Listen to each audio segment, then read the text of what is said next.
बिस्मिल्लाहिर्रहमानिर्रहीम। करोड़ों दरूद सलाम मोहम्मद सल्लल्लाहु अलैहि वसल्लम पर, उनके आल पर। मैं हूं सैयद अदील गर्देज़ी और आज की इस वीडियो में चंद अहम जो ख़बरें इस वक्त तक की जो अहम डेवलपमेंट्स हैं वो आपके साथ शेयर करूंगा।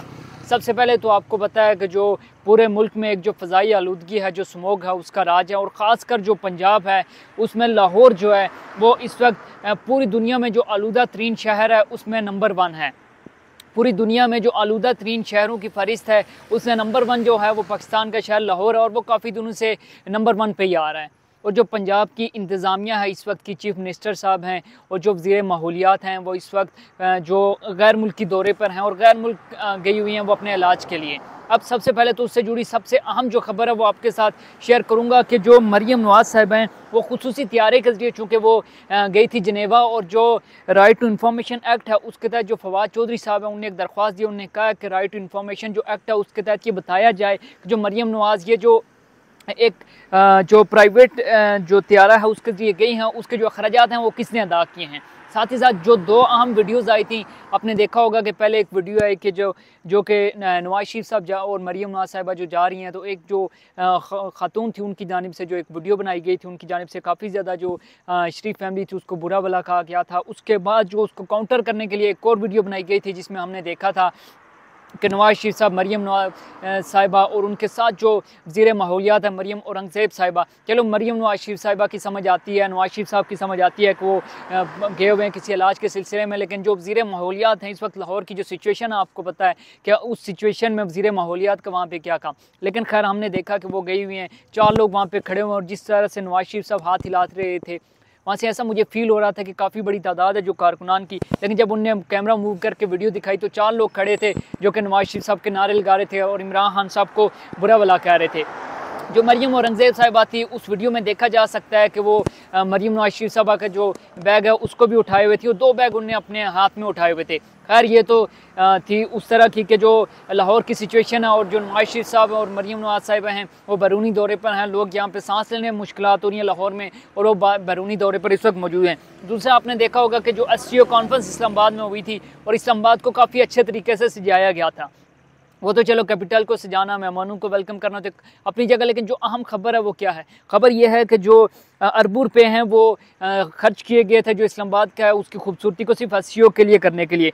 सिर्फ 2.7 अरब रुपये जो इस्लामाबाद हुए थे वो इस्लामाबाद की जो तज़ीन और आराइश और लाइट वगैरह वो करने के लिए उनको वो जो था वो खर्च किया गया था। उसके साथ साथ जो 746 मिलियन रुपए थे वो अमन अमान कायम रखने के लिए और जो मीडिया वगैरह है उसकी सहूलत वगैरह के लिए लगे।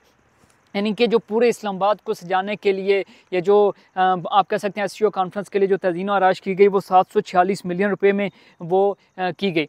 साथ ही साथ जो दूसरी अहम खबर है जो कि सेनेट की कायमा कमेटी का जो इजलास हुआ, सेनेट की कायमा कमेटी बराए दाखिला का इजलास जो है उसका इजलास हुआ और उस इजलास में जो IG इस्लामाबाद हैं जब उनसे मुख्तलिफ सवालात पूछे गए तो काफ़ी ज़्यादा गुस्सा हो गए।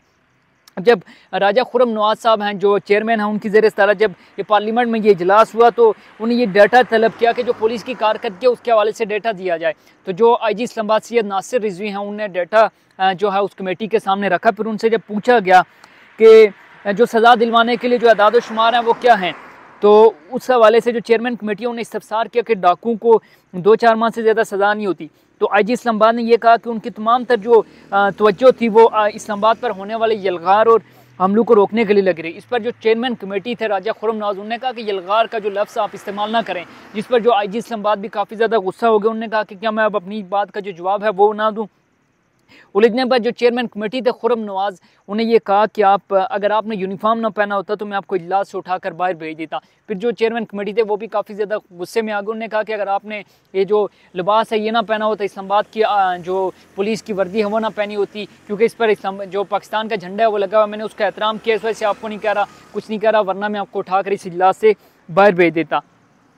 अब जो दूसरी अहम डेवलपमेंट है जो जिस हवाले से हमने पहले भी जो वीडियोस हुई हैं उसमें हमने बात की थी कि जो इमरान खान साहब का जो सबसे अहम केस है, बाकी तमाम तर जो केसेस हैं उनमें इमरान खान साहब की रिहाई जो है ज़मानत हो चुकी है, लेकिन जो तोशाखाना 2 केस है जिसमें बुशरा बीबी की जो ज़मानत है वो हो चुकी है। अब जो 12 तारीख है, यानी कि कल के रोज़ जो समाअत होनी है इस्लामाबाद हाई कोर्ट के अंदर। और इस्लामाबाद हाई कोर्ट के जो जस्टिस है, जस्टिस मियां गुल हसन औरंगज़ेब साहब, इस केस की जो है वो समाअत करेंगे। और काफ़ी ज़्यादा उम्मीदें जो हैं पाकिस्तान तहरीक इंसाफ के जो कारकुनान हैं या वेल विशर हैं वो ये लगा रहे हैं कि जो इमरान खान साहब उनकी जो ज़मानत है वो कल के रोज़ हो जाएगी।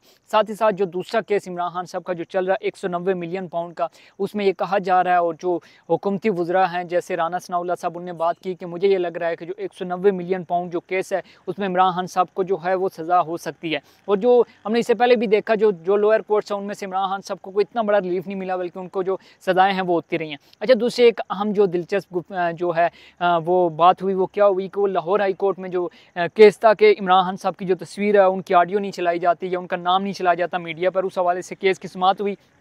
वहाँ पर पैमरा ने जो अपना जवाब है वो जमा करवाया है और उन्होंने कहा कि हमने तो इमरान खान साहब पे कोई पाबंदी नहीं लगाई हुई। उस पर जो ज़ाहिर सी बात है पैमरा का जवाब जमा होने के बाद जो पूरी जो अदालत थी वो खामोश हो गई और जो केस था उसकी जो कार्रवाई को गैर मायने मुद्दत तक के लिए मुलतवी कर दिया गया। बहरहाल जो लास्ट में ये कहूँगा कि जो VPN है इस्लामाबाद जो पाकिस्तान में अब VPN का क्योंकि एक्स की भी बंदिश है, जो साबका ट्विटर है उस पर भी पाबंदी लगाई गई है। और जो अब तो जो यूट्यूब है मुख्तलिफ जो अकाउंट्स हैं उनको भी एक्सेस करने में काफ़ी ज़्यादा मुश्किलात आई थी और लोगों ने जो VPN है उसका इस्तेमाल शुरू कर दिया था। लेकिन अब जो PTI की जानिब से जो आया है कलामी और उन्होंने कहा कि जो गैर तस्दीक शुदा जो VPN है उसको उनको बंद किया जा रहा है। और हुकूमत की एक जो कोशिश है कि जो भी तमाम तर लोग जो हुकूमत के ख़िलाफ़ बोल रहे हैं, जो हुकूमत मुखालिफ जो बात करते हैं, उनको किसी तरह से रोका जाए और जो VPN है उसके इस्तेमाल को कम से कम किया जाए, ताकि जो हुकूमत के ख़िलाफ़ जो एक लॉबिंग की जाती है या हुकूमत के ख़िलाफ़ जो हर्ज़त सराई की जाती है उसको कम किया जाए। और अगर VPN का इस्तेमाल भी जो ख़त्म कर दिया जाता है, उसको बंद कर दिया जाता है, तो फिर सिचुएशन क्या होगी। बहरहाल पाकिस्तानी जो जुगाड़ी हैं वो कोई ना कोई हाल इस चीज़ का निकाल ही लेते हैं। बस देखना है अगर वो VPN का इस्तेमाल जो है वो बंद कर देते हैं, VPN को ब्लॉक कर देते हैं पाकिस्तान में, तो क्या कौन कौन से जो रजिस्टर्ड जो VPN है वो चलेंगे या नहीं चलेंगे। तो अगर वीडियो अच्छे लगे तो कमेंट सेक्शन में अपनी राय लाजमी देनी है। चैनल को सब्सक्राइब लाजमी करना, वीडियो को शेयर करना मत भूलिएगा। अभी तक के लिए मुझे दीजिए इजाज़त। अल्लाह हाफ़िज़।